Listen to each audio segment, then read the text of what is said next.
It is now my honor to introduce the Mervo Cheer Team, who bring their Mustang energy to welcome our distinguished leader and Virgo alum.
Ladies and gentlemen, the moment we've all been waiting for. Please stand and join me in welcoming Baltimore's 52nd Mayor, the Honorable Brandon M. Scott.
And now, to guide us through today's program, please welcome our Master of Ceremony, educator, and author, Dr. Wesley Bellamy. What's up, Baltimore? Now, y'all acting like we at a funeral and not a celebration. What's up, Baltimore? There we go. There we go. Man, I tell you, I was just telling Governor Moore, I know I am in Baltimore, and this is a Brandon Scott event, because y'all got club music during the inauguration. I ain't never heard club music at a, boy, you is who you is, and you be who you be. Good morning, everybody. Once again, my name is Dr. Wes Bellamy, and I am super excited to be here for the inauguration ceremony for your mayor, Brandon Scott, as he is sworn in for his second term as mayor of the city of Baltimore. I'll be serving as your MC for this incredible occasion in which I am absolutely elated to be here. I'm the former vice mayor of Charlottesville, Virginia, and Mayor Scott and I served in a group called the Young Elected Officials Network back when I had fewer gray hairs and he didn't have an afro and he didn't have as many kids.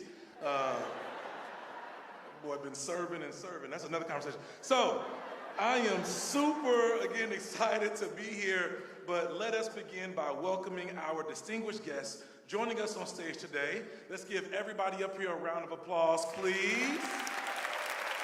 All of these phenomenal dignitaries. Thank you all so much for being here. Now, please join me in honoring the Baltimore City Police Department Honor Guard and the Baltimore City Fire Department Honor Guard. You all may come up, please.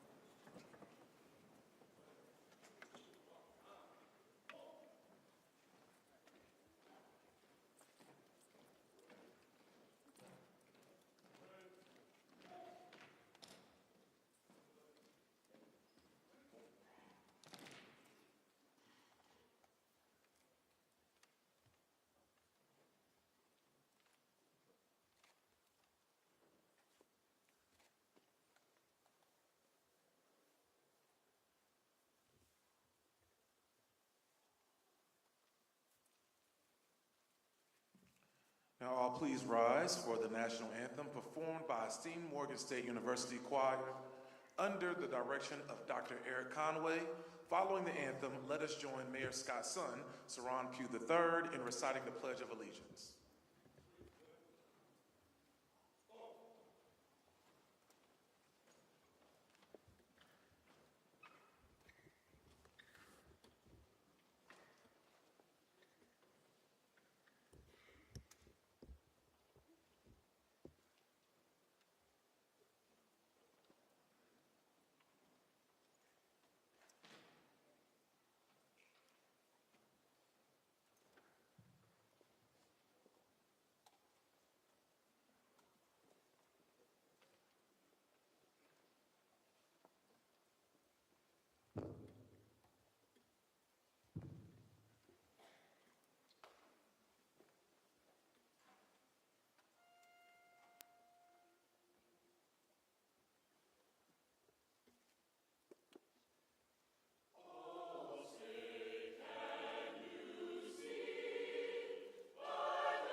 to the flag of the United States of America and to the republic for which it stands, one nation, under God, indivisible, with liberty and justice for all.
absolutely incredible. Let's give them another round of applause.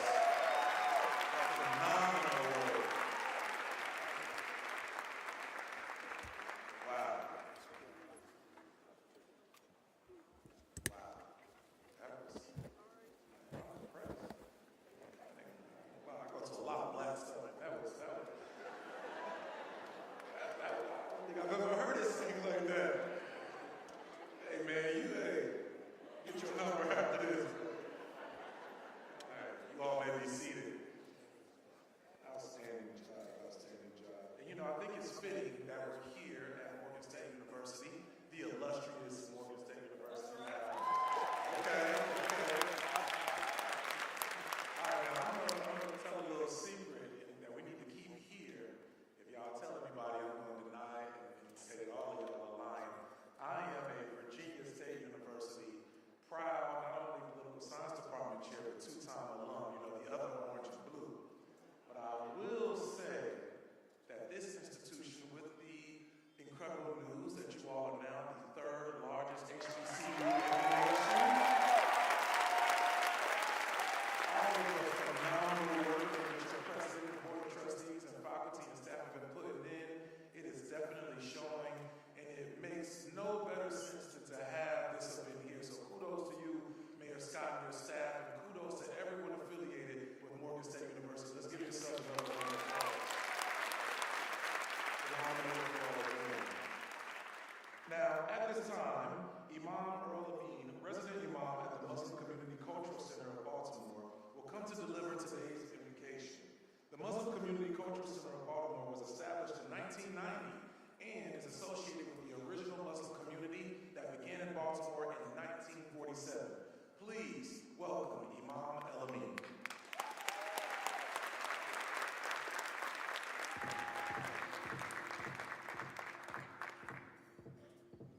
Peace be upon you. And before we begin our prayer, we'd like to retire the colors.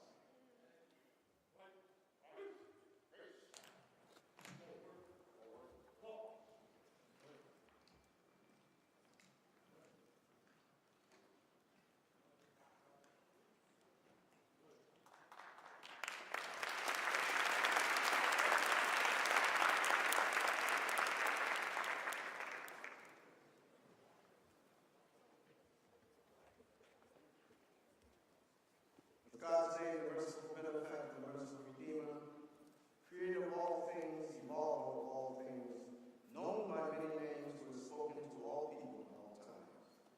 We gratefully acknowledge your presence with us here today. We humbly request that you put courage in our hearts and take away all that is hindering us from serving you. Help us to say words of truth in the face of the mighty, and to refrain from speaking ill in order to gain the applause of the weak. And do not let us accuse our adversaries of treachery because their opinions oppose ours. Should you give us wealth, do not take away our happiness. Should you give us might, do not take away our wisdom. And should you give us success, do not take away our humility. And should you give us modesty, do not take away our sense of dignity. Teach us to love others as we love ourselves, and teach us to judge ourselves as we judge others. And teach us that forgiveness is one of the greatest steps towards strength. Do not curse us with arrogance should we become successful, and neither with despair and hopelessness should we fail. Oh God, remind us always that our failure is the trial that precedes success. And should you take away our wealth, do not let us keep our hopefulness. And should we fail, do not let us keep the power of determination. And should you take away the blessing of good health, do let us keep the blessing of faith. Should we have harmed others, give us the courage to apologize. And should others harm us, do bless us with the courage to forgive. And should we forget you, O God, I beg that you should not exclude us from your compassion and mercy.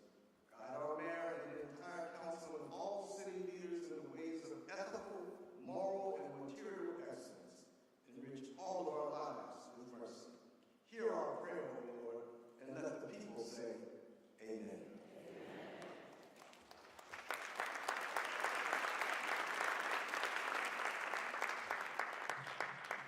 Thank you, Imam El Amin. Now please welcome Dr. Carl Turner, Morgan State University's inaugural Vice President for Enrollment Management and Student Success, who will bring greetings on behalf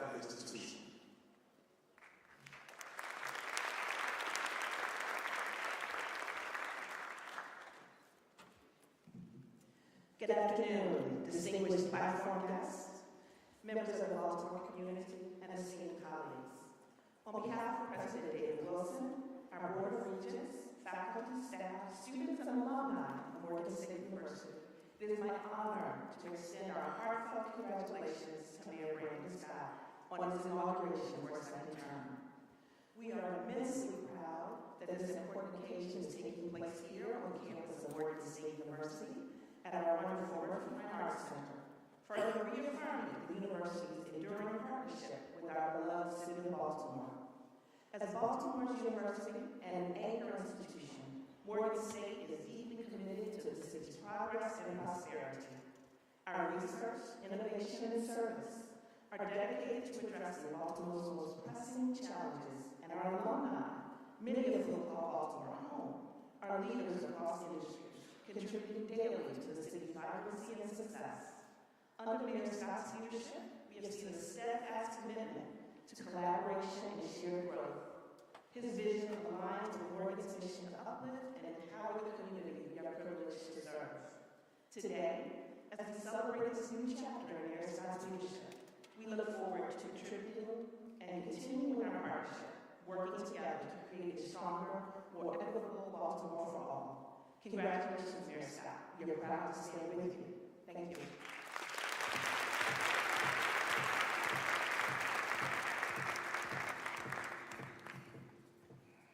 Still in that house.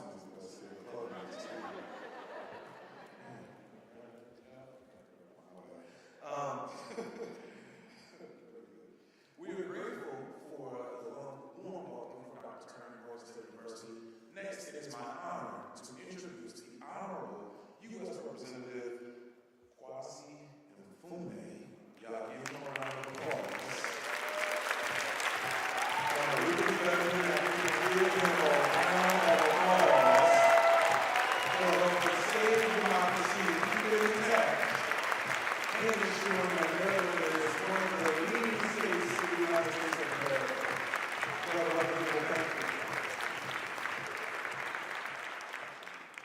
Well, good morning, everyone, again. I think we're warming up now. And I'm going to do one thing before I do the other thing. The first is that I want to, as chairman of the Board of Regents here at Morgan State University, also welcome you on behalf of myself, Regent Brian Penny, and several other members of the board who are here. We hope that you enjoy your stay. And Mr. Mayor, you know better than me that you've been a great friend of this institution. I'm glad to be here this morning, obviously, with so many other elected officials. Our governor, all our former mayors. Sorry, I didn't know the first lady of our state and the first lady of our city.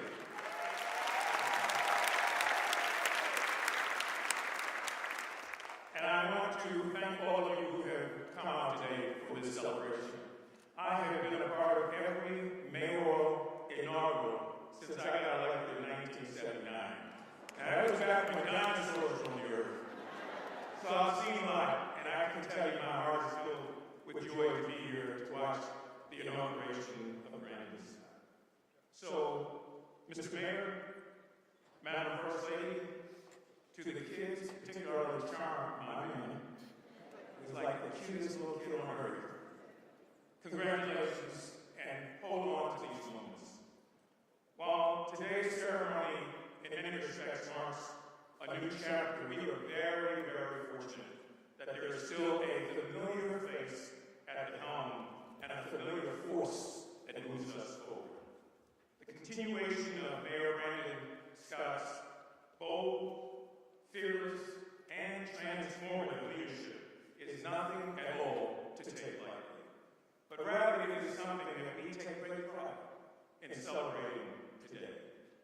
Just 4 years ago, Mayor Scott was sworn in a small, socially distanced gathering for his first inauguration.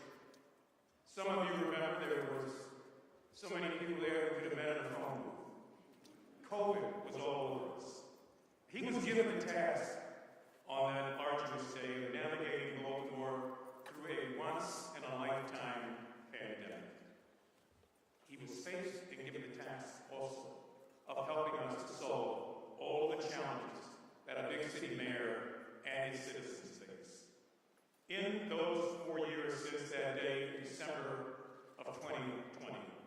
Mayor Scott has and continues to steer Baltimore through issue after issue, each test that comes before him, and each and every crisis.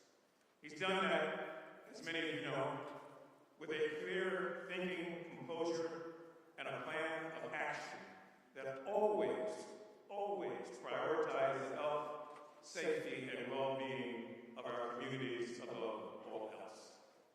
Under this mayor, Baltimore has celebrated historic reductions in homicides and declines in gun violence, the likes of which we have not seen in decades.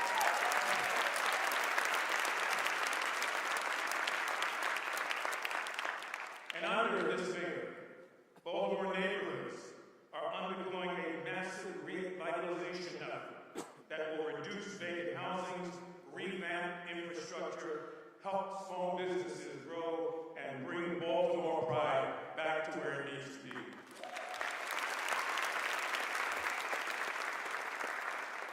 His work to ensure that every Baltimorean has dignity, pride, security, and a sense of ownership in their communities and for their cities.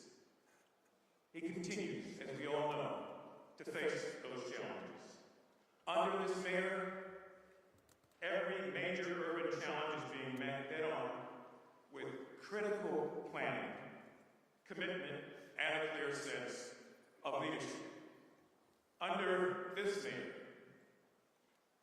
Baltimore's partnership with our federal delegation remains committed to unwavering support from Washington, D.C., and we are happy to remain as part of the uplift and the mayor's strong allies in the United States House of Representatives and in the United States Senate.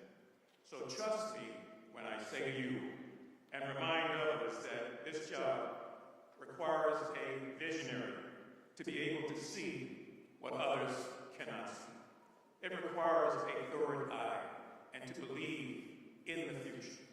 It requires a workaholic that is tireless and dogged day in and day out to bring people together and to solve problems. He is not, in case you didn't know, a perfect servant. We are not a perfect nation. This is not a perfect city. But he knows that he has been called to a perfect mission. To feed the hungry, clothe the naked, house the homeless, help teach the illiterate, provide guidance for our young, and security for our seniors.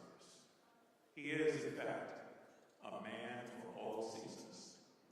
And through continued communication and cooperation over the next 4 years, this city's upward trajectory will eclipse past achievements with even more substantive and powerful changes on the horizons that ultimately will empower and best serve Baltimoreans everywhere, today and in the future. So congratulations, Mayor Scott. You make us proud. We bid you God's blessings. We have your back. And let's move forward into a future that's waiting for all of us. Congratulations.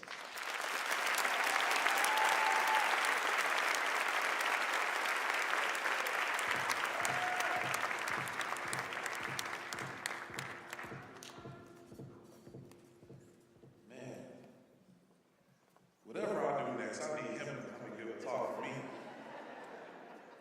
I'll run for dog catcher or whatever. I need you there. I'll write it for you. You deliver it so well. Let's give Representative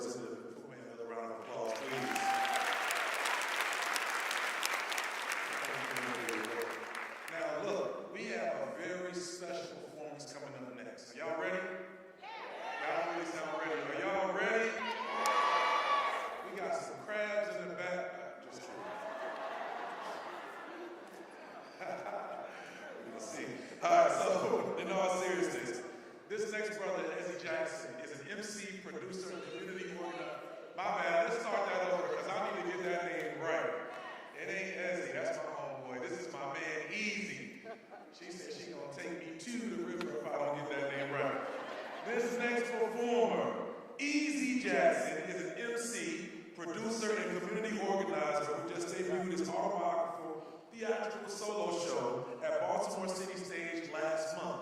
For his performance today, he will be joined by Michelle Schellers, Black Root, Jake Polk, and Josh Bornfield. Allow me to present and get his name right, Easy Jackson. Y'all give it up for him.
Definitely earned this thing, brother. Easy. Let's give it up. That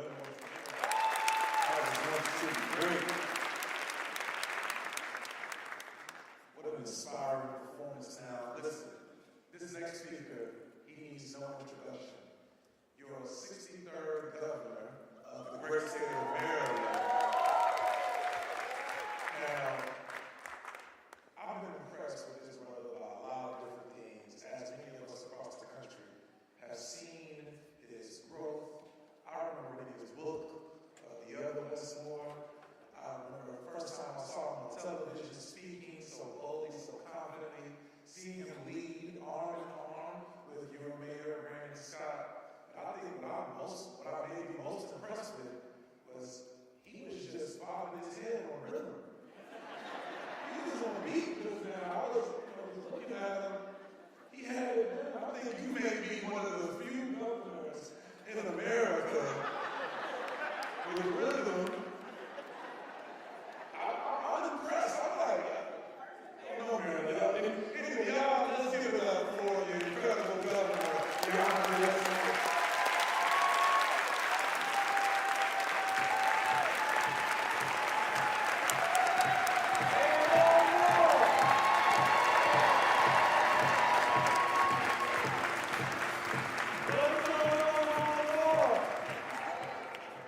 This is a beautiful day. The day is the day the Lord has made. So we are going to rejoice and be glad in it. This is a great day for the city of Baltimore, as is evidenced by so many amazing Baltimoreans, to include so many people up here, including the predecessors of our mayor. I want to give thanks for their leadership. Including the amazing members of the Baltimore delegation, both from the city council and also from the members of the General Assembly, who are doing remarkable work every single day. And our citywide elected officials, and also, of course, the city's First Lady. It is wonderful to be with you guys always. It's a great day for the state of Maryland, as is evidenced by having our comptroller here today,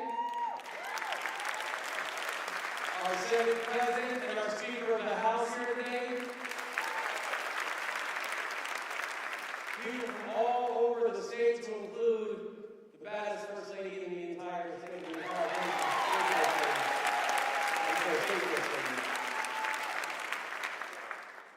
And also to include, we have people from all over the state, including some of you we're going to hear from, who I'm also a very big fan of, County Executive Jessica Fitzwater from Bradford County as well. But this is also a great day for America. It's a great day for America. In addition to having people like our amazing Representative Wysie and Fume, who's doing amazing work on Capitol Hill on behalf of all American country. But it's a great day for America when we see people like Dr. Bellamy, who came here from Virginia to celebrate Mayor Scott. Or, in the West, as we call Maryland, y'all are Maryland's little brother.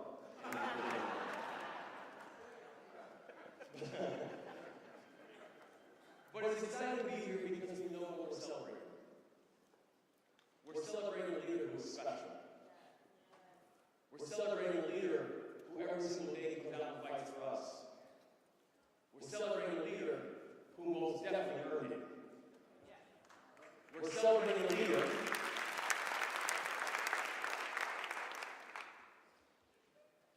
who's our pride and joy. And I say, it's easy to celebrate Mayor Scott, to talk about the things that have happened since he's become mayor. It's easy to talk about the work that has happened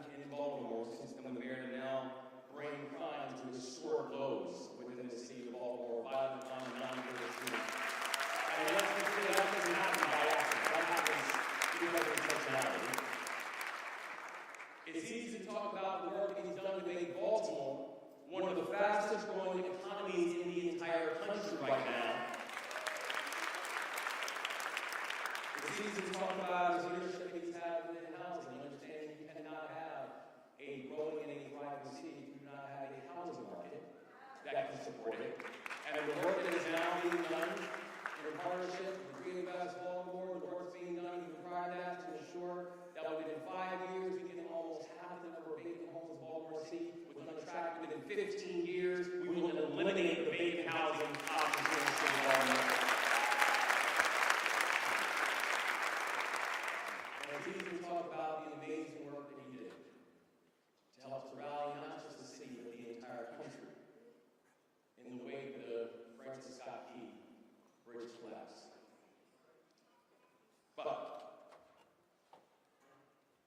I'm here not just to celebrate those things. I'm here not just to celebrate the countless achievements that Mayor Scott has put on the board since he's been mayor. I'm here to celebrate this man from our house.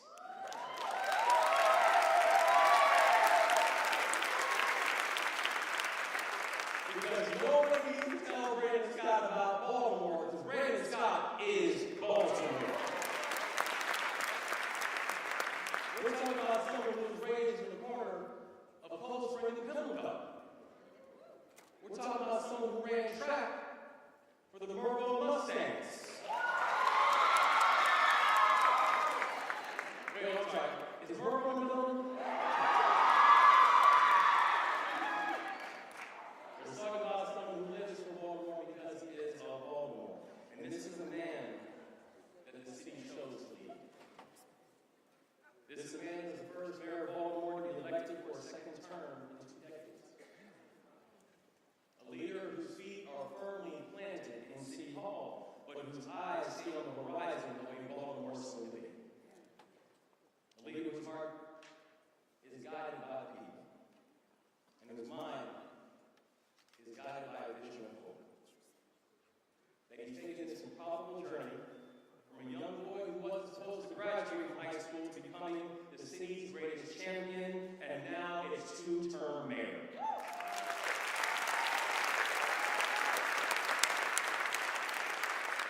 So let's be clear, y'all. The Baltimore Renaissance is here, the Baltimore Renaissance is now, and Baltimore, we know which leader is going to be.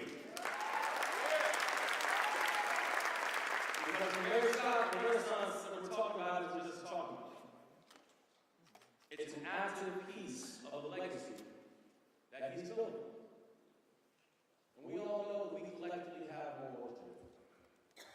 We all know that collectively we have more places to invest, more wounds to heal, more lives to build, more barriers to eliminate. But I do want to be clear. Because of Mayor Scott's leadership, the foundation has been set. And Brandon Scott was the one who drew the plans, poured the concrete, and set the cornerstones. So now the work continues, and I say from the bottom of my heart that Mayor Scott, in the Memorial administration, and in the state's 63rd government, you don't just have a partner, you have a friend, and you have a family.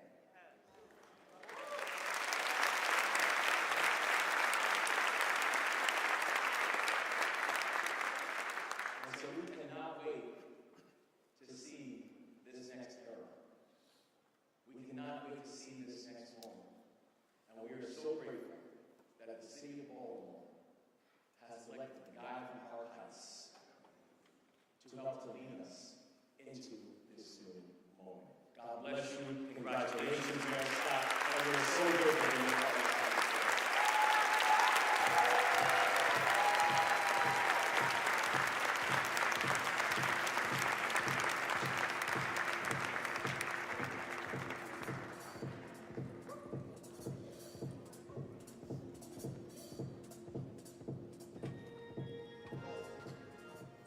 Let's give it up once again for your 63rd governor of the great state of Maryland.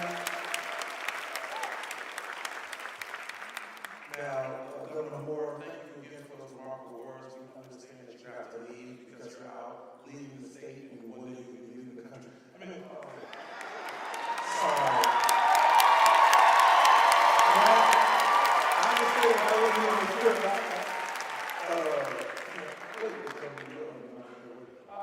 almost the script.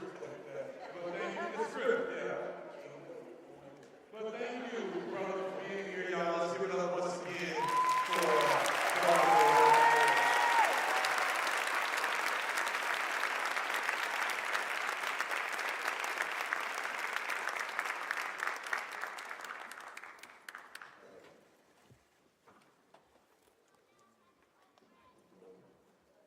Now, stepping forward to address us now is Rabbi Rachel Sabbath of Har Sinai Ohel Shalom, a congregation who will offer a prayer.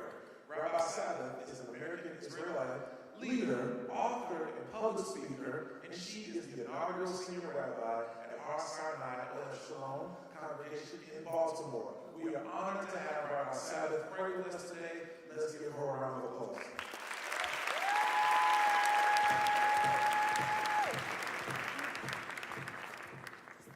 I'm thinking about incorporating some of this music into our service.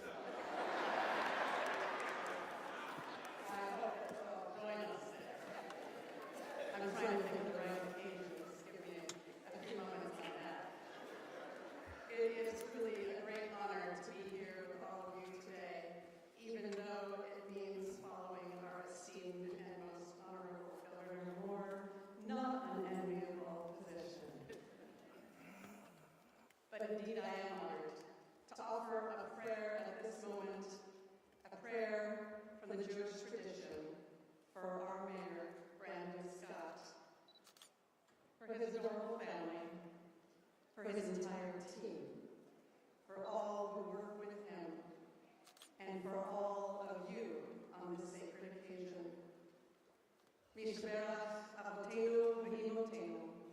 May the one who blessed our ancestors Abraham, Isaac, and Jacob, Sarah, Rebecca, Leah, and Rachel. May God bless this holy community, this city of Baltimore. May our mayor lead this city like the pure and perfect Jerusalem of the ancient imagination. A city on a hill, a city for people of all faiths, for all identities, for the stranger as well as for the resident, for people who come from far and near, for people who can trace their heritage to this glorious city for generations, and for those of us who have come here just a few years ago. May you lead this city to be a shining source of inspiration for all to see. May you continue to lead this charmed city with optimism. May you continue to bring it your leadership so that it will be safe and all of us will be safe from all harm. May the one who inspires hope, our source of life and strength. May God bless and protect all the leaders of our incredible city and this state and our country. Bless all leaders who exercise authority to lead and protect all of us and all our rights. May you, Mayor Scott, be like the biblical Moses, willing to face, as I know you already do, the biggest challenges. May you be like Moses, Moshe Rabbeinu, feeling the partnership and the commitment of those around you, and benefit from the wise counsel of trusted advisors. May you, like Moses, also learn, even if Moses needed to learn from his father-in-law, how to delegate, but to truly take care of himself as well, so that you, Mayor, may merit the blessings of a long and successful journey. May your work to end gun violence, may your work to restore the public's trust in government, may that work only go from strength to strength. May the faith our city has placed in you continue to strengthen your spirit and inspire more of us to engage with you for the betterment of our city. Making Baltimore better is what we all must continue to strive for together. The idea that we can repair all that is broken comes from an ancient idea which the Jewish sages called tikkun olam, repairing the world. But doing this work is not only your duty, it is our shared, sacred mission. So that we all can work together, strengthen all of our relationships across faiths, across lines in the community that we think separate us. We all have to work together for the betterment of all those who need our support, strengthening them in mind and body and spirit, rewarding all with the blessings of success. May those in leadership act in accordance with the ancient idea that the truly strong are those who are able to raise up the fallen. The truly honored are those who work to honor all, to honor the caregivers as well. And the truly wise are those who acknowledge the vital work of all who serve our city and all who serve all of our communities. We turn to our leaders and we turn to you, Mayor, for inspiration and hope, for direction and guidance. May you lead us in paths of peace. May you lead us to build communal cohesion through our words and our actions. And may you lead us to bring about the blessings we pray for in all of our prayers. Ose Shalom Miromav. May the one who brings peace from on high, Hu Ya'aseh Shalom. May God make for us peace, that delicate balance in our city. May God bring that peace to us, to all who dwell in the city, and to all of humanity, to which we say together, Amen.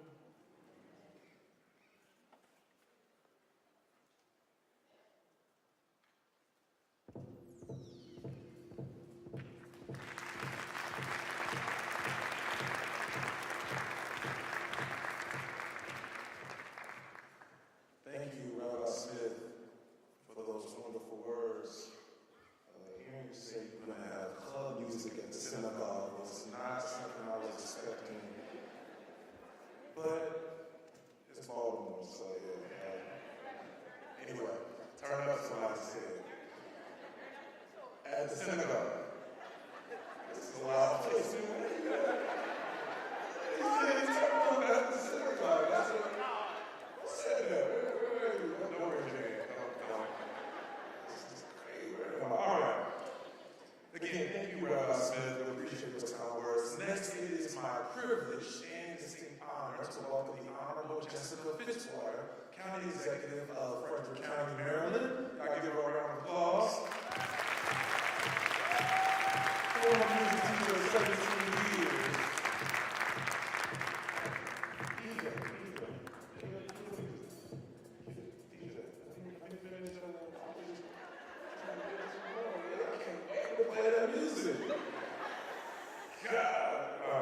Let me just finish giving her some love. Now, this young lady who was a teacher of 17 years, who when elected to the first Frederick County City Council under trial government in 2014, was one of only 2 women under the age of 40 serving in county elected office in the entire state of Maryland. That deserves a round of applause. We are super excited to hear from the Honorable Jessica Fitzwater. Now you can play.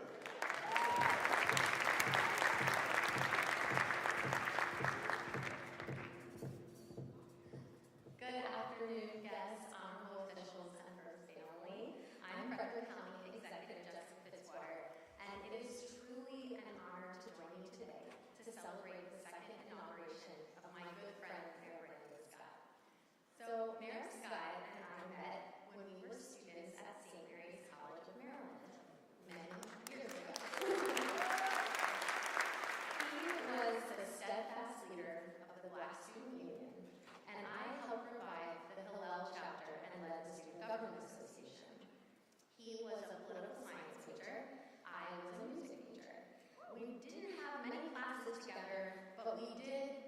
shared understanding of the importance of community. And a few things struck me about Brandon back then that I'm sure will not surprise any of you now. He knew how to bring people together. He knew how to lift people up. And even then, he was determined to leave his community better than when he found it. St. Mary's has a value statement that every student and alum knows well. It's called the St. Mary's Way. Mayor Scott lives these values every day, so I thought I would share two of them with you that are especially relevant now. The St. Mary's Way states that we are committed to examining and shaping the functional, ethical values of our changing world, and that we contribute to a spirit of caring and an ethic of service. Mayor Scott is a smart, disciplined, and hardworking individual. He would have succeeded in whatever field he entered into. But he chose public service because it is the best way for someone to impact the values of our changing world, and because he has a deep love for his beautiful city. Mayor Scott has never accepted the world as it is. He has always questioned and challenged and pushed to make the world into what it should be, what it could be.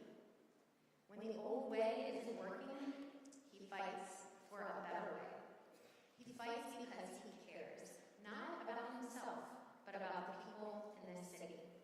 He cares about hundreds of thousands of people, many who he has walked neighborhoods with, worshiped with, many who are here today, and many that he will never meet. He cares about your struggles, and he works tirelessly to improve the lives of every Baltimorean. That's a lot for one person to carry on your shoulders. And Mayor Scott carries it, surrounded by an incredible team, because he loves this city and its people. As a county executive, I know firsthand that the easy problems are solved somewhere else in government. The hard problems land on my desk. And the problems that land on the mayor of Baltimore's desk are among the most challenging in the nation, if not the world. Some challenges require split-second decisions. Others come with a bit more lead time, but each one affects the lives of the people in this city. During his first term, Baltimore made incredible progress, but Mayor Scott ran for re-election because he knows that this progress isn't enough. He knows the work must continue. The residents of this city know it too. You saw the progress. You felt the change. You saw Mayor Scott working to reduce violence the right way. You saw him putting kids first, and you saw him fighting for an inclusive community that welcomes everyone. You saw it all and put your trust in Mayor Scott for a second term because he earned it as a leader who puts people first. Baltimore knows Mayor Scott is a man of his word who delivers for this city. So today, we celebrate progress, we renew trust, and we look optimistically towards Mayor Scott's second term. But tomorrow, we know he will wake up fighting to build a stronger Baltimore, and that each of you will be by his side. So Mayor Scott, congratulations on this incredible opportunity. As your longtime friend, I know you will make the most of it and leave Baltimore so much better than you found it. Congratulations.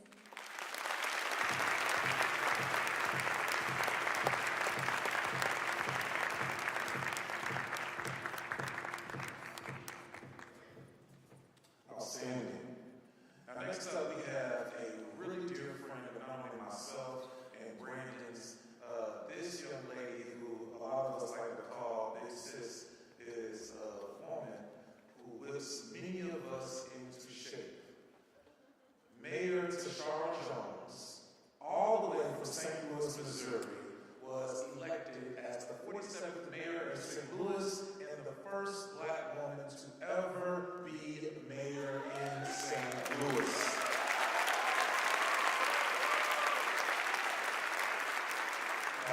see her, she is always dressed to the nines. She's always going to have her hair perfect and eloquent. But when she speaks, make no doubt about it, if you don't feel like it's your auntie or your mama or your big sis talking to you, you might want to check your pulse. Let's give a resounding round of applause for my sister, the 47th Mayor of St. Louis, Mayor Tashara Jones.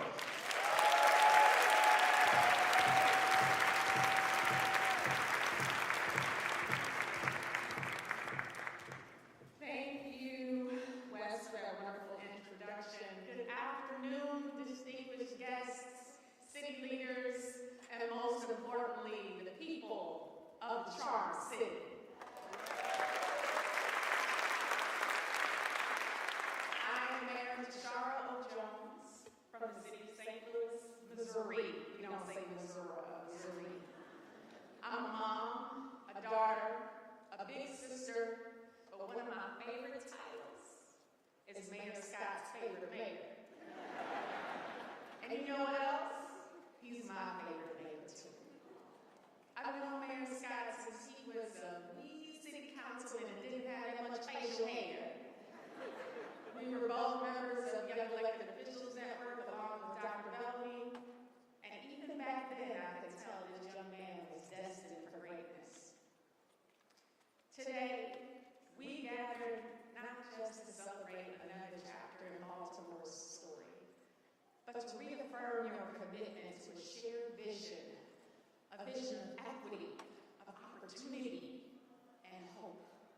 Today, we celebrate the second term of a mayor who embodies the heart, the resilience, and the determination of every corner of this great city. None other than Mayor Brandon Scott. Mayor, your journey hasn't been easy. Your journey is a testament to what's possible when passion meets purpose, when leadership is rooted in service, and when a commitment to change is unwavering. You're not just a leader for this moment. You're a leader for the future. A future that calls us to boldly reimagine what Baltimore can be. And to the people of Baltimore, you are the soul of this community. You are the educators, the entrepreneurs, the artists, the advocates, the parents, the dreamers, and the doers who make this city thrive. You place your trust in a leader who sees you, who values you, and who's ready to work with you to build the brighter future that you all deserve. But let's be clear, this work ain't easy. The challenges you face are complex and require more than words.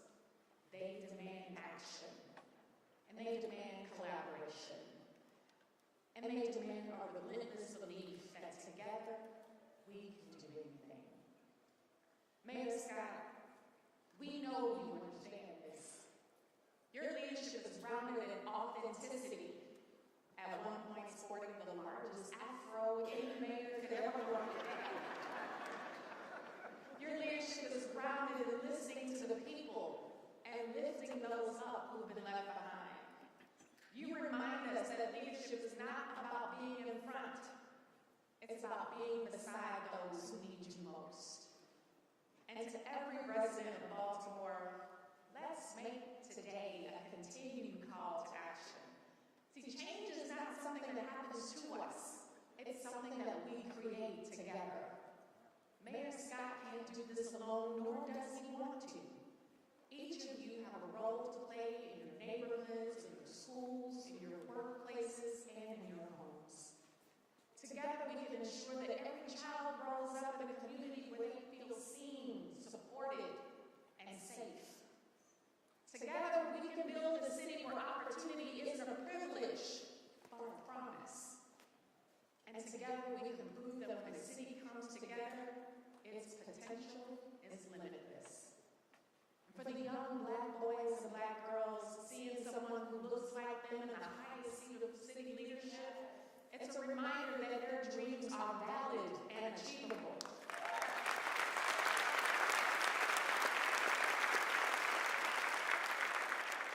It's a call to rewrite the narrative of what leadership can look like and who it serves. And it's a call to rewrite what DEI stands for, the duly elected incumbent.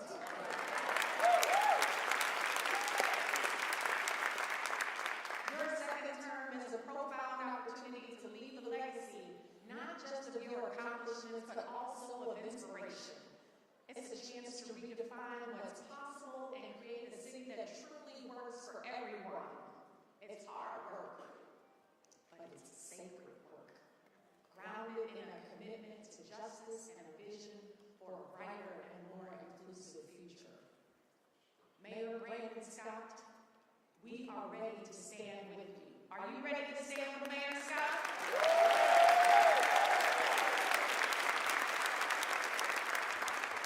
Together, we will lead with courage, serve with integrity, and build with love.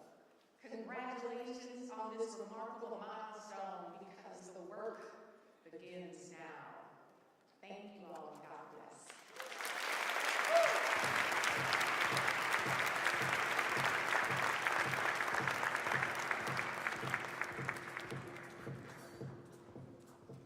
Told y'all Charles good. You know, it leads me to think about something really quick, Mayor Jones. And Brandon's been wanting me to tell this, but I'm going to tell it a different way a little bit. How I first knew that Mayor Scott, when he had little hair, and as Mayor Jones alluded to, a lot less facial hair, was a true servant leader was when we were in Seattle, Washington, a few years back. So, as Mayor Jones alluded to, there's this group called the Young Elected Officials Network, and of course, in true fashion, we had to create our own Black Caucus. Naturally, we would get together at every convening, and we have our own meal. We go out, we walk around whatever community or city in which we're in, or we all meet at a specific place, and we have food. Well, in Seattle at that time, we were staying at a hotel that we thought was relatively close to a soul food restaurant, because that's what I like to eat, and I'm usually one of plant beans. So we said, all right, we're just gonna walk over here. It's right up the street, it's about half a block. It's all good. It's about 30 of us. So we walk in, we get to the spot, we walk in, no soul food there. We look online, there's another one about 2 blocks away. That's what people tell us, okay. Seattle, if you haven't been there, is a very hilly place. 30 Black elected officials with all very alpha A-type personalities walking, and they're looking at me saying, this better be the next spot because we're all hungry. We get there, not the right place. I call a friend who's, I don't say, you want me to say. I call a friend who some of you may know, and I say, hey, I know that you're from here. Where is the soul food spot that we need to go to? She says, well, that first one was the best one that we got. Y'all just gonna have to figure it out. So now we're walking about 1.5 miles up and down hills. Some of our sisters with high heels on, some of us not really equipped to be walking that far. But what I saw from Brandon, while some were really mad at me, was patience. And he said, y'all not gonna yell at us because we get in the bond and we spend some time together, which I really appreciated for one specific reason. Being an elected official was undoubtedly the hardest job that I ever had in my life. Because oftentimes, you are required to show grace and patience in ways in which very few people can understand. But the expectations of you showing up to every basketball game, every court hearing, being a reference for anybody who wants to get a job, showing up for any and every person who needs you to immediately when they want you to, and if you don't, they're going to run to social media and say you're the worst thing ever. In addition to that, if you don't say the right thing at the right time, you will be called out for it. If you are having a bad day, you're not allowed to show it. If for whatever reason, maybe at home you had an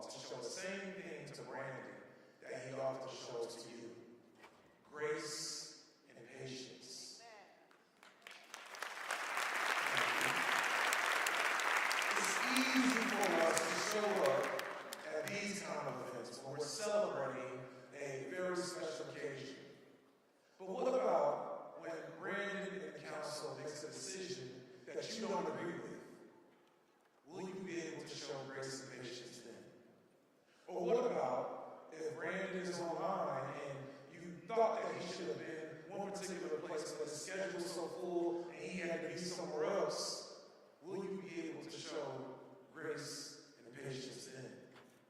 Or what about the times in which, again, this budget allotment doesn't go exactly how you want, and you feel like this pothole over there should have been prioritized, or this sidewalk should have been fixed, or this community should have gotten this or that?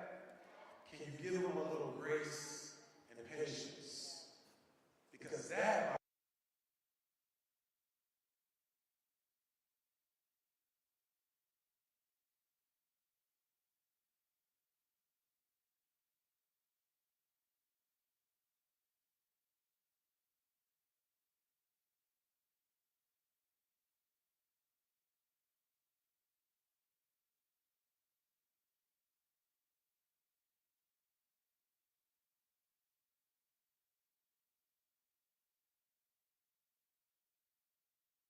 it's a time in which we've all been waiting for. And up next, with grace and patience, I want to bring forth the Honorable Xavier Conaway, Clerk of Court for the Baltimore City, who will now administer the oath of office to the Honorable Brandon M. Scott, Mayor of the City of Baltimore. Let's all give it up.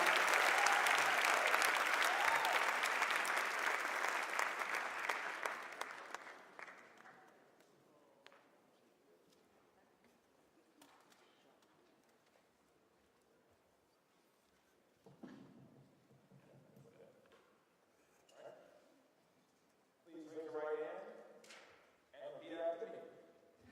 I do swear that I will support the Constitution of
Mr. Mayor, you knew who you invited to do this introduction. After 2 decades in public office, I live filter-free now. Our first lady found out the hard way. But I do want to say congratulations. I have to get a few things off my chest though. Because when you asked, I was so excited. I was like, I'm going to come out, I'm going to do a freestyle, I'm going to have my walkout music. It was easy. I just wanted it to be great. But Marvin smashed all of it. So I didn't have my background hype music, and you know what it was going to be. See, the man knows. But this is, I'm going to do the best I can. But just envision I came up, background dancer, with my song, and then, it was a disaster. All right, so I'm so honored to be here, to stand before you today with all of the people who are on the stage. As a special thank you to the mayors who have come out. It is easy to think that we do it on our own, but each of us have built off of the legacy of the mayors that have come before us. So thank you for being here to support Mayor Scott. And I stand here to celebrate the inauguration of a leader who has been truly shaped by and for our city. For those that, who I am, I don't have to tell you that. But I'm proud to be here as a former mayor. And more importantly, I'm proud to be here as someone who has had the privilege of watching Brandon grow to the powerhouse that you see today. So let me take you back for a moment, back when young Brandon Scott was still a Commanders fan.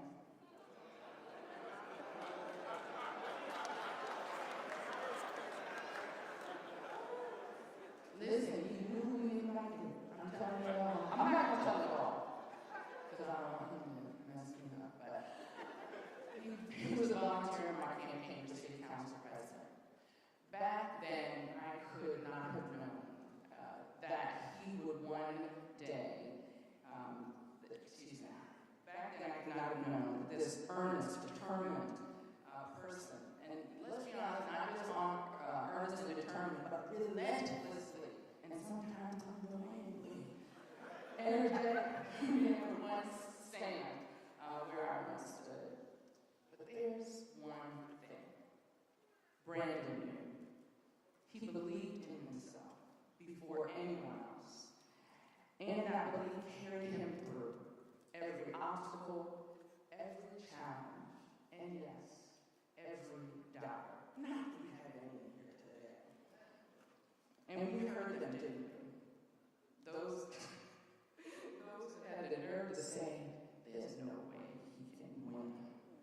But I guess they missed the part where Brandon has never met a challenge that he has not stared down.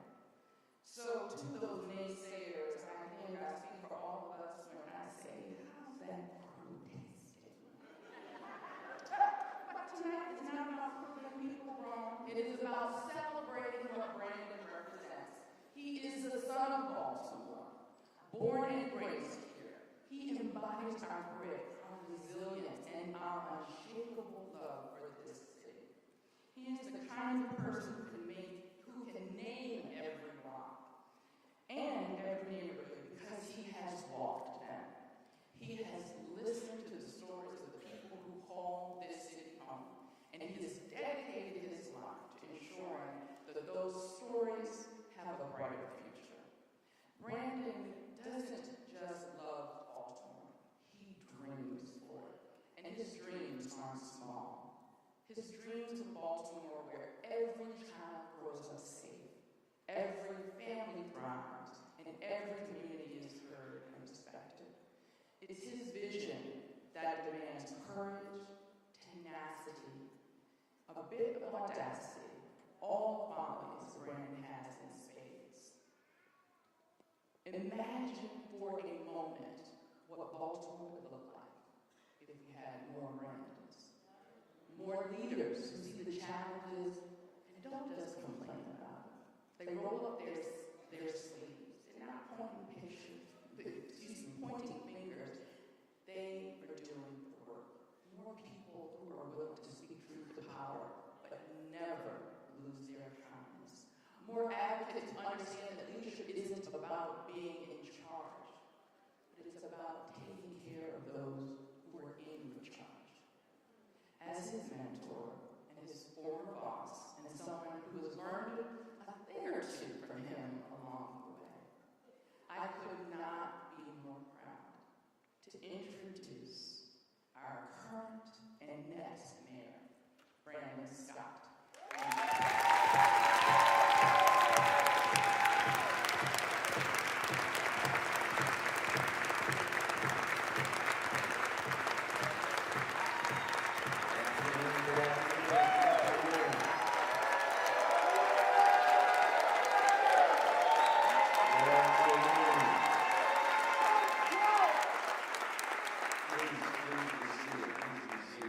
Good afternoon, Baltimore. I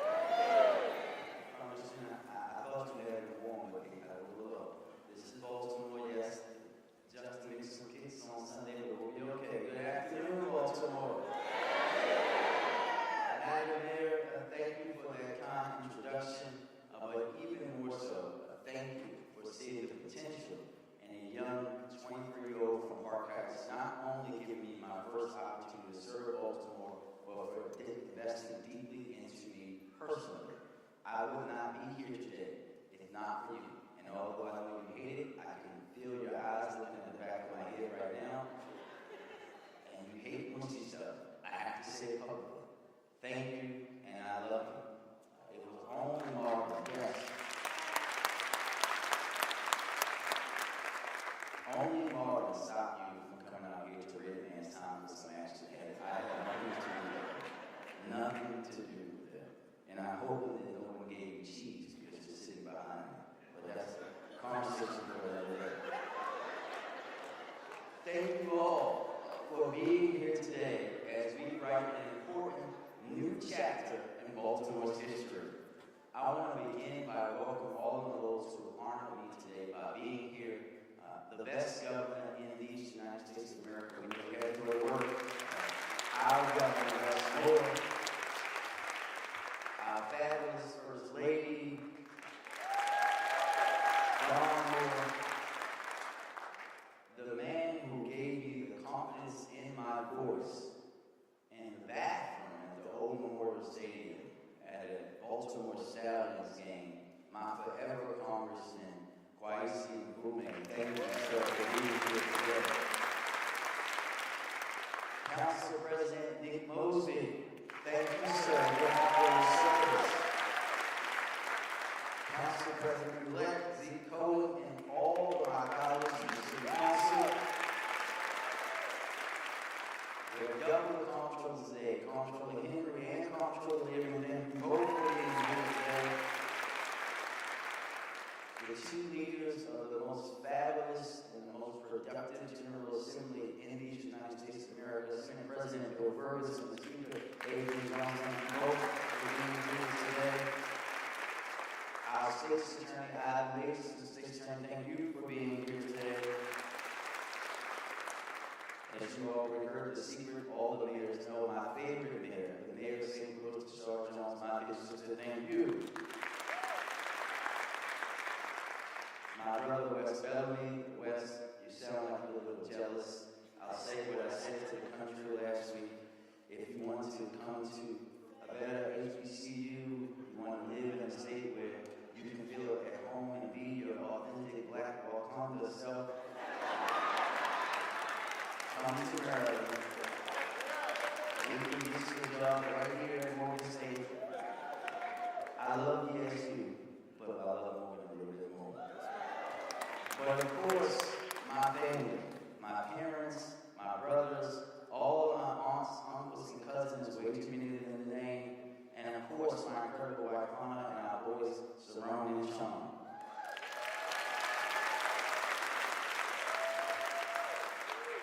I would not be here without them today, who built me up over a lifetime to be ready for this moment, and who will sustain me through it all. But But most importantly, I want to say thank you to all the Baltimoreans that came out today, all of our veterans that came out today, community leaders that came out today. As I stand on this stage today, the unique nature of this occasion is not lost on me. I am very aware that this is the first time in 20 years that Baltimore has given its mayor a second term, Mr. Governor. The last time this happened, I was a sophomore at St. Mary's College, Maryland, just as a junior, and we were leading student government.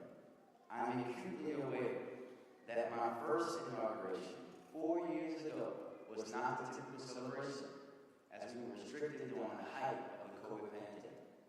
And most of all, I'm especially aware of how rare it is still in this city, in this country, for young black men who grew up in the type of neighborhood where I grew up to be entrusted with leadership in executive positions. It is safe to say that those two things are connected to one another.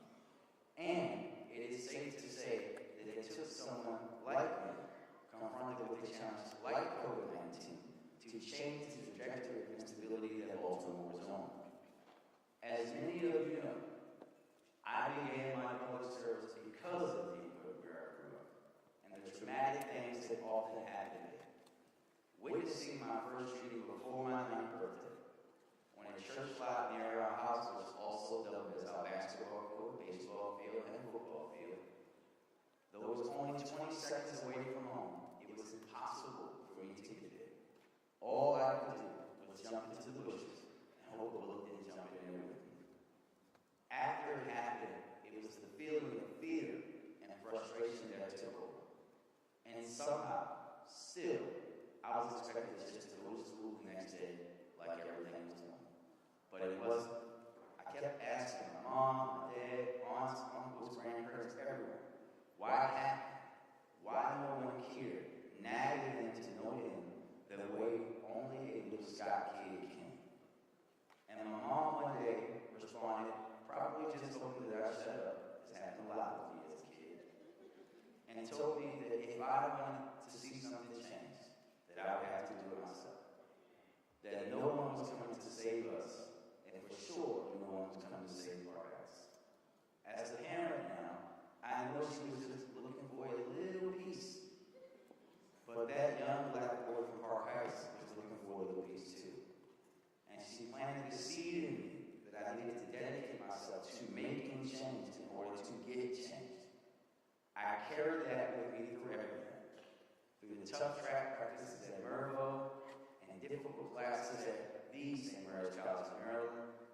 I carried it with me as I got sat down on a curb and handcuffed simply because a cop saw me, a young black man with braids in a basketball jersey, and decided that was enough to match the description. It didn't matter that it was a jersey of a completely different team or that I was in St. Mary's County when the rivalry happened. I carried that seed my mother first planted for me when I was first walked into City Hall at 23 years old, grateful that Mayor Longsley took a chance on me and saw fit to give me that first opportunity. And I carried it with me when I achieved my very first own electoral victory and was graced with the privilege of representing my neighbors in the 2nd District. All the while, that seed began to grow, take form, just as I grew and learned. I got to know my neighbors and started doing the good work of serving the city alongside communities like Gloria Jenkins, Mark Washington, so many others, and City Hall colleagues who are here today. And I was still carrying it with me as I took the oath of office 4 years ago to assume the role as mayor, standing only with my parents thanks to the still raging pandemic. At that time, as all of you remember, our city was facing daunting challenges. Let us not forget the realities that this administration took on at the end of 2020. On top of COVID, Baltimore City Hall had not had consistent leadership. Unlike other cities, our city has zigzagged between administrations, and the struggle our city has faced for decades bubbled to the surface in ways that they hadn't before.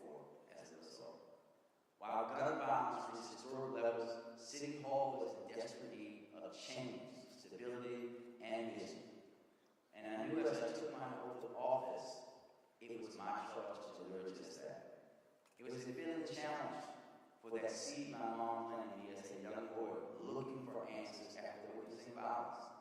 And a feeling challenge for someone who grew up when I grew up, where I grew up, and how I grew up. Because one thing about being raised here is that we are built different and can thrive under any amount of pressure.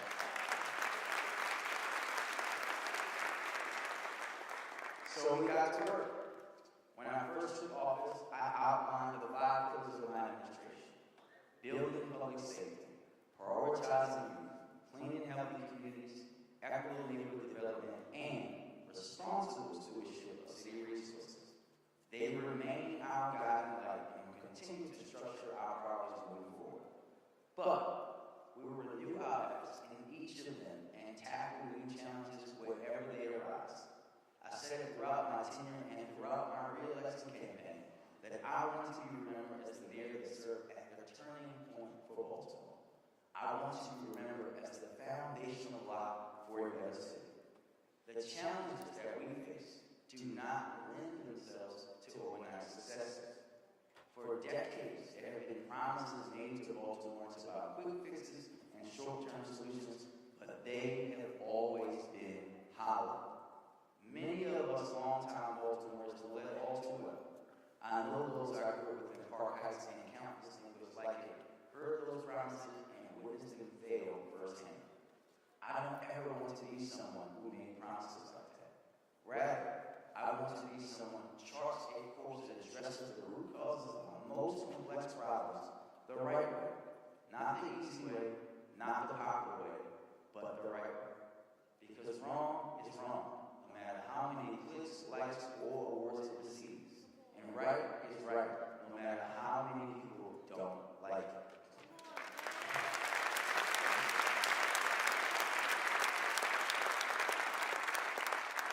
Doing things the right way is the only way to bring a sustained and meaningful change to Baltimoreans.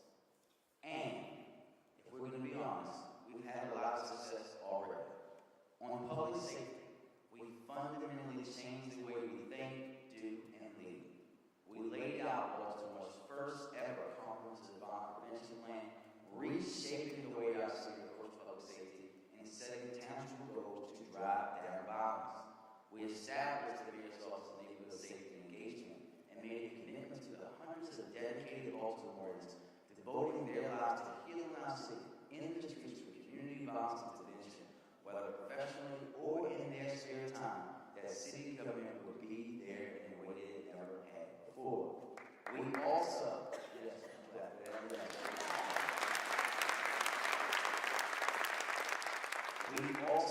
improved the way our law enforcement officers work alongside community partners, strengthened our coordination with federal agencies and with the state's attorney's office, and have gone after gun manufacturers and distributors in court, like the Ghost Gun Company, Parliament 80, and Handle Armory, to directly address the source of guns on our streets.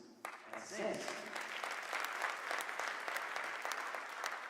since I took office, we have taken more than 10,200 guns off the streets of Baltimore. And I want to thank each and every one of the women and men of BPD who do the tough work of seizing those weapons for their work each and every day. That is what it means, yes, to have a truly comprehensive approach. Now we see the results of that partnership and the commitment to stick to it. This year, in Baltimore, we're seeing a 24% reduction in homicides and a 34% reduction in non-fatal shootings.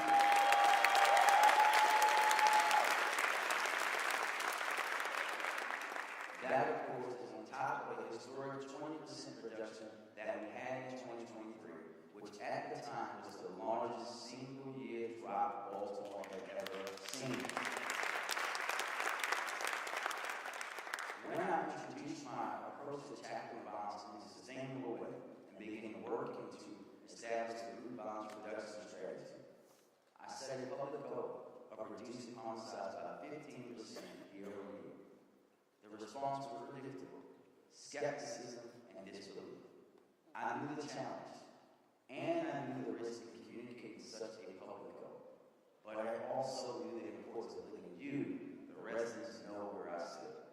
We missed that benchmark, my first year in office and in my second.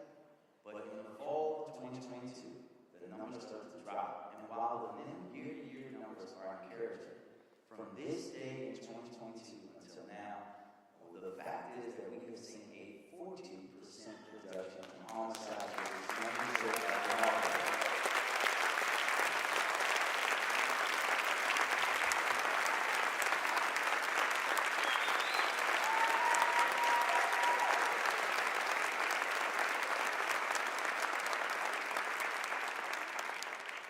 But they are more than just numbers. Those are hundreds of lives saved or prevented from being altered forever as a result of an all-fatal shooting. We know that violence has devastated those impacted, like 13-year-old Mason, who witnessed his father being gunned down in McCullough homes right outside of the door. A Monty victim service was able to reach Mason and his mom and help them get connected to a variety of services. But no one should be forced to go through what they went through.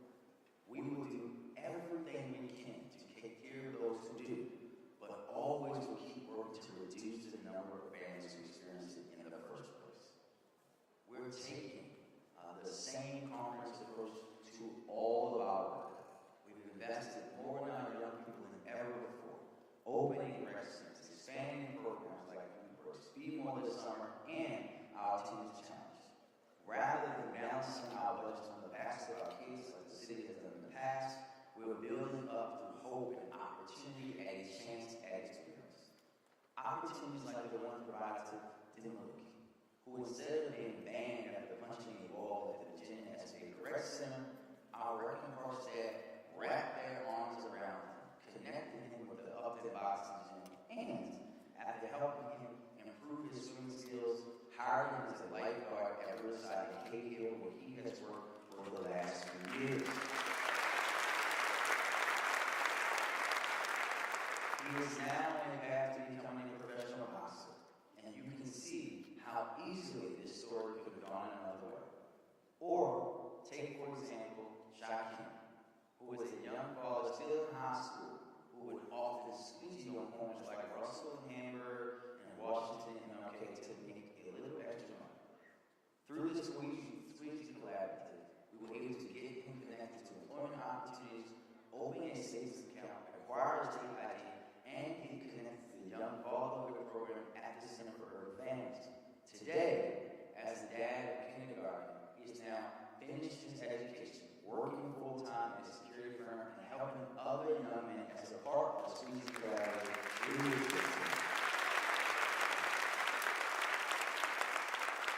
These stories are why it's important that we made more investments that actually support our young people. Whether it's programs like the Squeeze Collaborative or by opening 11 new or renovated rec centers, 7 pools, 30 playgrounds, and 12 21st century schools.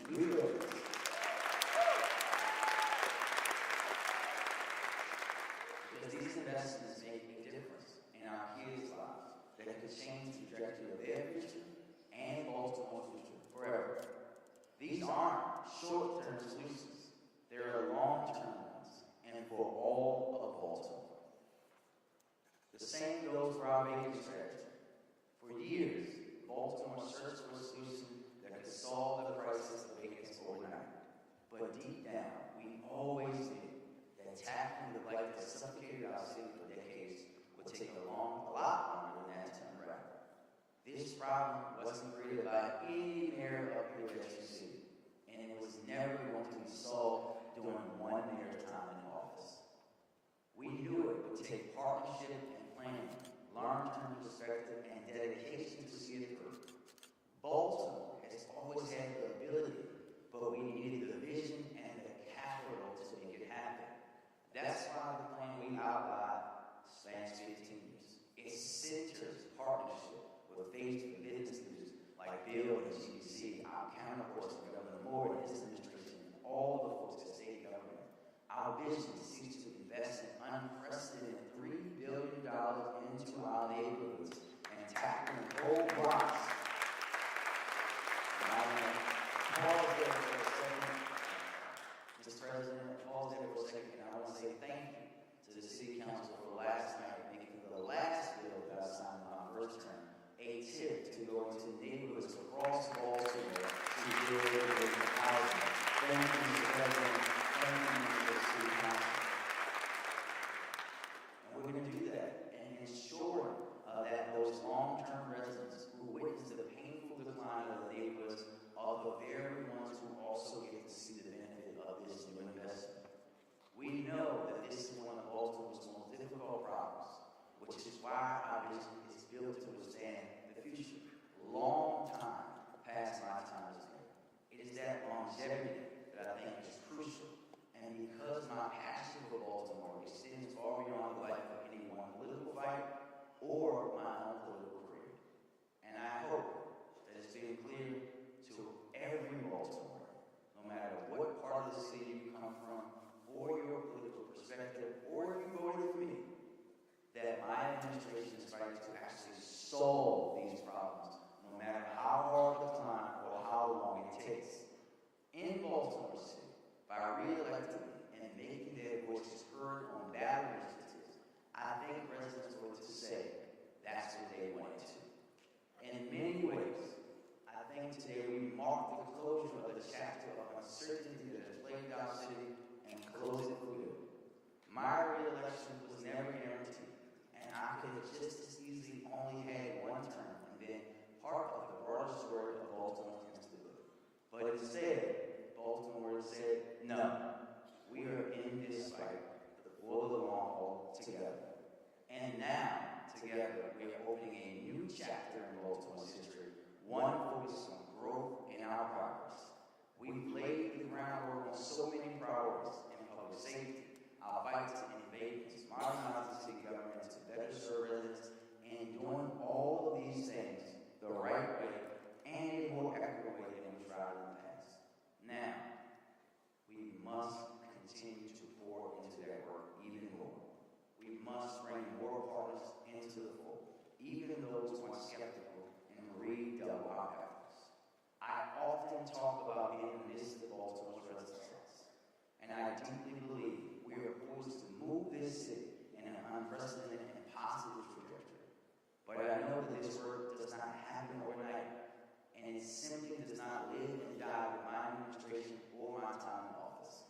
That's why I'm calling on every Baltimore, every resident, every visitor alike to be a part of the renaissance that we are building. The way that we truly move away from instability is to have each and every one of us take up the mantle of this work of building a better Baltimore. We may be seeing success in many of the metrics that we set out to achieve, but I want to be very clear, the work is far from over. It would be naive of me to think that it will not be harder than it has in the last 4 years. While Baltimoreans may not have swung towards right, there were so many places in our country did, we are certain to see the impacts of the next presidential administration in Washington. And if we're going to be honest, the only thing certain when it comes to them is uncertainty. And regardless of what's happening on the national stage, we will do everything in our power to keep moving our city forward together. We will continue to work to build generational wealth.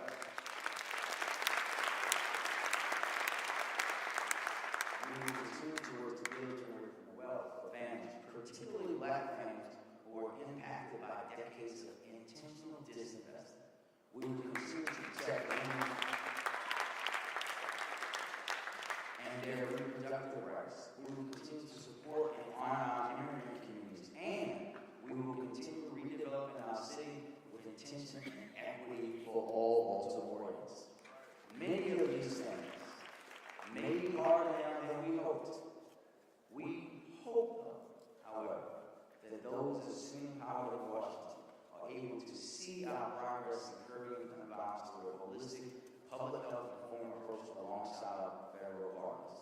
We hope they continue to see the value of federal transportation investment for projects like the Key Bridge, Rail Line, and fixing the highway to nowhere. But unfortunately, we simply do not know the attitude that they'll take to these things. But as always, Baltimore will fight for itself. We have the best congressional delegation America could ask for. Senator Carter, who wants to be here today, is just a few weeks away before he leaves office, but he's right now in D.C. fighting for that heat bridge fund. Senator Van Hollen, Congressman Green. We'll call this next gentleman the County Executive Congressman, my good friend and partner, Congressman-elect John Jesse, and of course, our incredible Senator-elect Angela Alston, Maryland's first Black U.S. Senator. We know that they will keep fighting for us in D.C. Together, we will keep moving forward no matter what obstacles are presented over the next 4 years, and we will make preparations to ensure this work proceeds, even if the federal support disappears. Because throughout Baltimore's history, from the War of 1812 to the fight for civil rights, our city has been at the forefront no matter what major battle has been happening in this country. And to Council President-elect Cohen and all of my partners in the New City Council, we have both the responsibility and the opportunity to define what happens with our city during this era. It will be hard. There will be tough choices to make and bullies that we must stand united against. But I know that we are up to the task.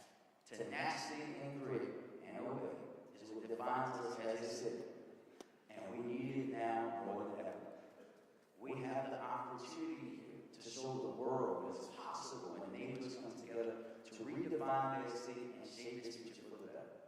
That does not mean we forget our history or change who we are, but we will continue to learn from the sins of the past and continue to write a new approach for the future of Baltimore. Our second term will be about driving that work forward. It will be about sending a message to everyone living here and those who will be living here, like Dr. Bellamy, and that Baltimore truly is the greatest city in the world. And we will do all of those things the right way, because that's what the people deserve. They deserve an approach filled with love and respect, not contempt or disinterest. Baltimoreans, the kind who proudly represent their neighbors through thick and thin, deserve to be heard above and beyond the county billionaires to think they are entitled to special treatment. Our mission is to grow this city in as many ways as possible. Yes, we want to grow our population and reverse the trend that has drained our city for over 50 years, in particular by growing middle-class Black families.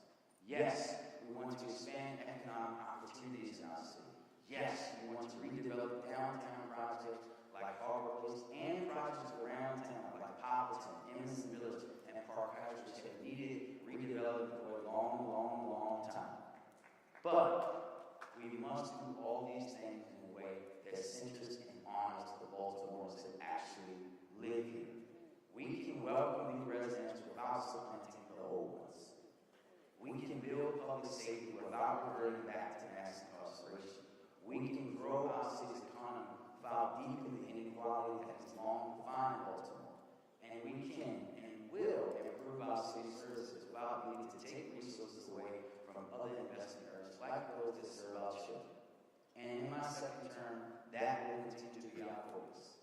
We have to do this the right way. Because for someone who truly loves Baltimore, it's the only way. I love my city with all my heart, and I think that is very clear. It is that love that drives my approach. But let's not be naive. We also have to do this the right way, because that's the only way progress will last. We have to build policy on a strong foundation of love and respect for the people that it will impact, and then ensure it's actually having the effect it's supposed to. If we don't, then our words are hollow. And there are those, unfortunately, who would love nothing more than to see us fail. There are those who will do everything in their power, Mr. Council President-elect, to slow the progress we're making, hoping to take us back to the old days where only a select few were taken care of. But that will not deter us, because we are Baltimoreans, and we for sure don't scare easily. I want Baltimoreans who love this city to be the ones leading the charge to make it better. And we're going to take some big strides over the next few years. We're going to revolutionize the way cities tackle blight and increase housing stock that families can actually afford without overpaying strategy. There is no reason that we should be losing Black Baltimoreans because they feel forced into either staying because of best neighborhoods or moving away to find affordability neighborhoods. We want to make it easier for those families to be able to buy right here in Baltimore, to stay in neighborhoods where their families are from, if that's where they want to live. We're going to expand and improve violence reduction strategies to be citywide and keep working to improve lives through our public safety plan, rather than just tossing folks in cuffs and throwing away the key.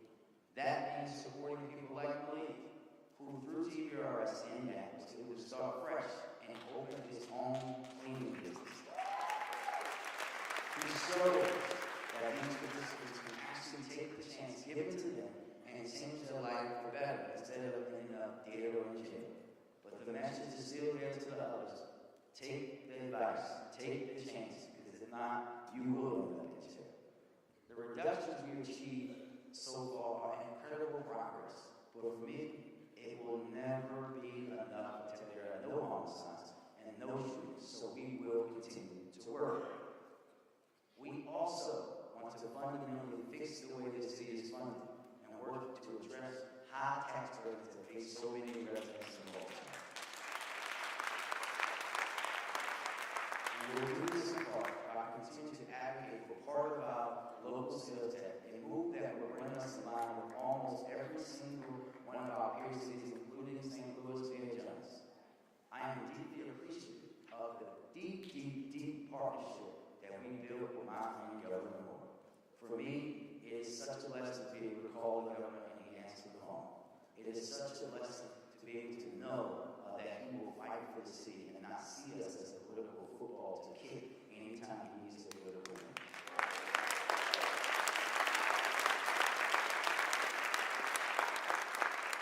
Those first 2 years were rough, though, but now we're blessed. And it is a windfall of that Baltimore representing and generously by so many prominent fighters for our city, including those in key leadership positions like our Senate President Bill Ferguson and our Comptroller Rodale. All of us have inherited systems and budgetary realities that we're now under, and we are now charged with trying to clear a path forward for the future. I know that those at the stage share our desire to make the city's financial future more secure and stable, and we will work in good faith with our partners to find common ground on the solutions. Because here in the city, we need to grapple with the fact that one of the most important things that sets our city apart from its peers is the fact that we are funded differently, and we need to change that. Nearly every other city in the country receives a portion of their local sales tax, and they started this process decades ago. We simply cannot solve the problems of Baltimore and the impact of our property taxes if we have fewer tools at our disposal than our peers around the country.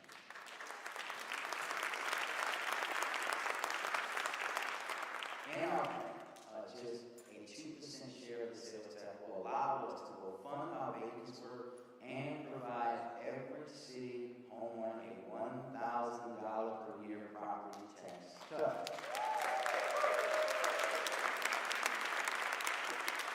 However, the work to make this happen and to make it make sense for both the city and state will not be easy, but nothing worth having is. But it is necessary and will be one of our top priorities in the upcoming legislative session. But we won't stop there. We will also work to address the devastating impact that public health crisis like the opioid epidemic has had on Baltimore. We've now secured more than $600 million in restitution money directly from big pharma that fueled the opioid epidemic in our city. Governed by the parameters set by executive order, we will put that money to use, saving lives and changing the popular imagination about what is possible in substance abuse care. All of these things are in service to the people who actually live, work, and enjoy our city to ensure that they are at the forefront of everything we do. That seed my mom planted 3.5 decades ago about service and needing to take on responsibility to change our city is still there, growing stronger every day. Nurturing it and ensuring it continues to grow takes many hands. That is what we are called to do over these next 4 years. All of us coming together to grow this renaissance, to spur progress, and see this fight through. Baltimore, you have to understand how deeply I love you. There are so many people in this room who are involved in violence intervention, saving lives on our streets. And one thing that they all know is that there is no end to the work. It is a daily grind that you need to do day in and day out. Our work to grow our city and its renaissance is the same. No matter what the world throws at Baltimore, we will continue to do the work and do it the right way for all of Baltimore's people. My presence here today shows that we're turning the page on a new chapter of growth and close the old chapter of instability. Now, we must keep writing that chapter, and I hope everyone in this room, everyone watching at home, everyone who stumbles upon this feast down the line will join us in helping to write that chapter. For Baltimoreans, with love. That is how we write this chapter, and I could not be more proud or excited to do that work alongside each and every one of you. Baltimore, you have nurtured and inspired me my entire life, and so I have dedicated my life to you. That is the greatest decision I could have ever made, and I'm grateful for the opportunity to continue doing so.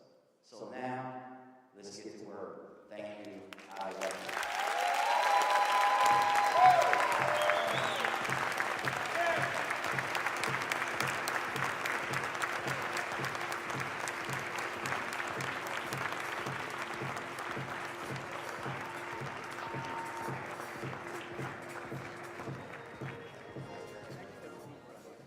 Outstanding, Mayor Scott.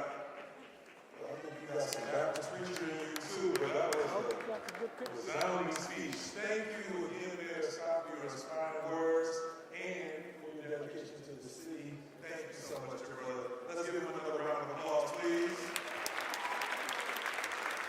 To close this incredible ceremony, please join me in welcoming Pastor Richard Allen Turner, Senior Pastor of Hopkinton AME Church, for the final benediction.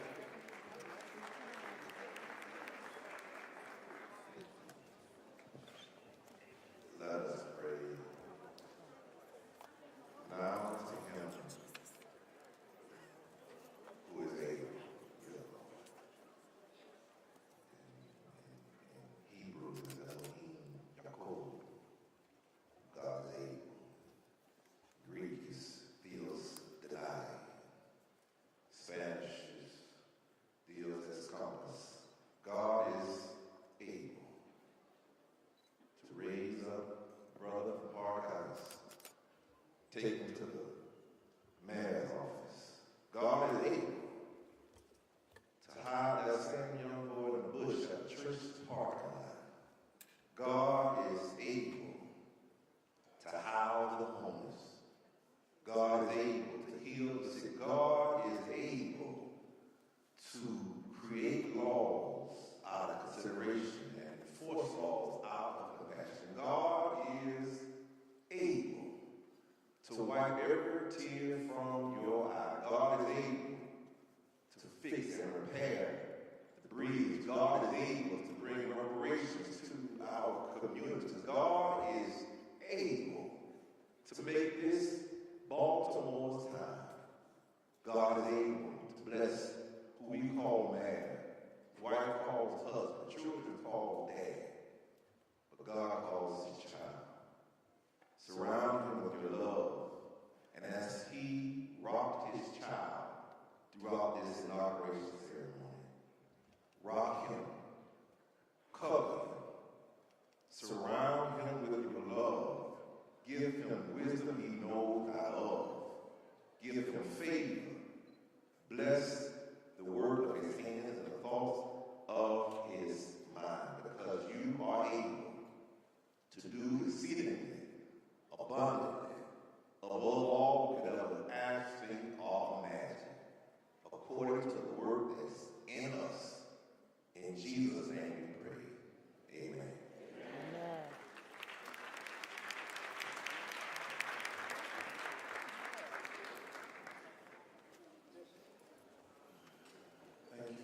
Thank you,